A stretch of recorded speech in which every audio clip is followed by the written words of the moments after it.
السلام علیکم ورحمۃ اللہ وبرکاتہ۔ آپ کا سوال اتنا انٹرسٹنگ تھا کہ میری دانت میں پرابلم ہے اور میں وہ سب چیزیں نکال کر پھر آپ سے جواب دے رہا ہوں، کیونکہ میری کافی زیادہ پرابلم بڑی ہوئی ہے اس وقت، میں جواب کم دے رہا ہوں۔ اصل میں ہمیں امیر شام یعنی کہ معاویہ بن سفیان سے متعلق وہی عقیدہ رکھنا ہے جو قرآن و سنت میں موجود ہے۔ کہ چیپٹر 57 آیت نمبر 10 اللہ تعالیٰ فرماتا ہے کہ فتح سے پہلے والے اور فتح کے بعد والے کبھی آپس میں برابر نہیں ہو سکتے۔ اللہ تعالیٰ نے فرمایا کہ فتح مبینہ جو ہے نا صلح حدیبیہ ہے، یعنی کہ صلح حدیبیہ سے پہلے والے اور بعد والے کبھی آپس میں برابر نہیں ہو سکتے۔ صحیح مسلم کی حدیث ہے 6488، اللہ کے رسول صلی اللہ علیہ وسلم نے فرمایا خالد ابن ولید سے رضی اللہ تعالیٰ عنہ، جو کہ صلح حدیبیہ کے بعد کے صحابی تھے، اور انہوں نے بد کلامی کری تھی حضرت عبد الرحمن ابن عوف رضی اللہ تعالیٰ عنہ، جو کہ عشرہ مبشرہ میں ہیں، سابقون اور اولون ہیں۔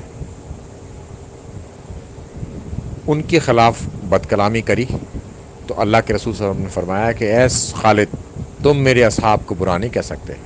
حضرت خالد بن ولید نے یہ نہیں کہا میں بھی تو آپ کا اصحابی ہوں، میں نے بھی تو آپ کو دیکھا ہے اور میں نے کلمہ پڑھا ہے، مگر وہ جانتے تھے کہ یہ اصحاب دوسرے ہیں اور ہم دوسرے ہیں، کہ تم میرے صحابہ کو برا نہیں کہہ سکتے۔ تم احد کے پہاڑ، جس نے دیکھا ہوگا وہ جانتا ہے کتنا بڑا پہاڑ ہے وہ، کہ برابر بھی سونا اگر خیرات کرو گے تو ان کے ایک مد کیا آدھے مد کے برابر، گندم کے برابر بھی نہیں پہنچ سکتے۔ تو اتنا بڑا ان میں آپس میں فرق ہے، یہ اللہ کے رسول صلی اللہ علیہ وسلم نے فرما دیا۔ اب ہم چلتے ہیں اس کے آگے چیپٹر 9 آیت نمبر 108 کی طرف، کہ اللہ تعالیٰ فرماتا ہے کہ سابقون اور اولون جو سبقت لے گئے اور شروع میں اسلام لائے، وہ مہاجرین اور انصار، ان میں سے جو ایک جماعت ہے، ان کی اتباع ہمیں احسان کے ساتھ کرنی ہے، تب اللہ تعالیٰ ہم سے راضی۔ رضات بعد والوں کے لیے ہے، اس سے انکار نہیں ہے، قیامت تک کے لوگوں کے لیے بھی رضات ہے، مگر شرط کے ساتھ۔ اب رضات کی کوئی سی بھی آیت آپ لے آئیے، اس کو رکھیے اور اس شرط کو رکھیے، تب آپ کو پوری پکچر کلیئر ہوگی، ورنہ آدھی بات جھوٹ سے بھی زیادہ خطرناک ہوتی ہے۔ شرط لگا رکھی ہے اللہ تعالیٰ نے، تو ان کی اتباع ہمیں احسان کے ساتھ کرنی ہے۔ تو کیا معاویہ بن سفیان نے مولا علیہ السلام کی اتباع احسان کے ساتھ کی؟ ان کے ساتھ گالی گلوچ ممبروں پہ سے کروائی، ناس بھی اس کا مطلب نکالتے ہیں، سب کا مطلب تنخیص۔ تو کیا مولا علیہ السلام کی تنخیص کی جا سکتی ہے؟ قرآن کی نص سے یہ ثابت ہے، قرآن کی نص سے تو یہ ثابت ہے، یہ احسان کے ساتھ اتباع کرنی ہے۔ اگر آپ تنخیص بھی کہیں گے تب بھی نہیں کر سکتے۔ اور حضرت عبداللہ ابن عباس رضی اللہ تعالیٰ عنہ نے تو معاویہ بن سفیان کو بغض علی میں مبتلا پایا، بغض علی میں مبتلا پایا۔ ناس بھی اس کی سند پر شک کرتے ہیں اور کہتے ہیں کہ صاحب اس میں ایک شیعہ راوی ہے، تو پھر اس راوی کا عقیدہ بتائیں کہ کیا وہ معاویہ بن سفیان کو کافر جانتے ہیں؟ کیونکہ معاویہ بن سفیان سے متعلق شیعہ کا ایک پختہ عقیدہ ہے کہ وہ معاویہ بن سفیان کو کافر جانتے ہیں، تو پھر اس راوی کا یہ عقیدہ بیان کرنا ہوگا۔ وہ کبھی بیان نہیں کریں گے آپ کو، بس اس حدیث کو کمزور کرنے کے لیے شیعہ تو کہیں گے، مگر اس کا عقیدہ بیان نہیں کر سکتے، کیونکہ اس کا یہ عقیدہ تھا ہی نہیں، لہٰذا وہ شیعہ نہیں رہا پھر آپ۔ چلیے، بغض تو ایک چھپی ہوئی چیز کا نام ہے جو دل کے اندر ہوتی ہے۔ معاویہ بن سفیان نے تو تلوار نکالی سابقون اولون کے خلاف، اس کا بغض تو عیاں ہو گیا، اب اس حدیث کی بھی ضرورت نہیں رہی، کیونکہ بغض عیاں ہو گیا۔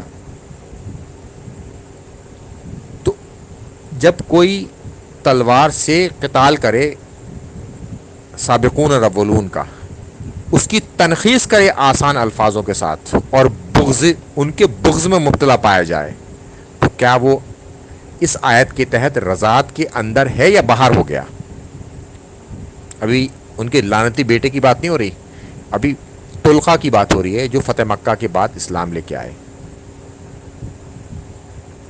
ان سے متعلق بات ہو رہی ہے۔ اب اس کے آگے آپ چلتے ہیں چیپٹر 9 آیت نمبر 101، اللہ تعالیٰ فرماتا ہے اصحاب میں منافقین بھرے ہوئے ہیں جن کی بارے میں اللہ کے رسول صلی اللہ علیہ وسلم بھی نہیں جانتے. اللہ کے رسول صلی اللہ علیہ وسلم 12 منافقوں کے نام جانتے تھے اور وہ بھی پوشیدہ ہیں. حضرت حذیفہ ابن یمان کو وہ 12 کے 12 نام پتہ ہیں. اس میں سے 8 کے دوبیلا پھوڑا نکلے گا جو اس سے مریں گے. اور اس کا حدیث کا نمبر ہے صحیح مسلم کا 7035. اور پھر آپ کو پتہ کرنا پڑے گا معاویہ بن سفیان کی وہ پھوڑا نکلا تھا یا نہیں. اگر آپ کہیں گے تو میں چیزوں کو لگا دوں گا.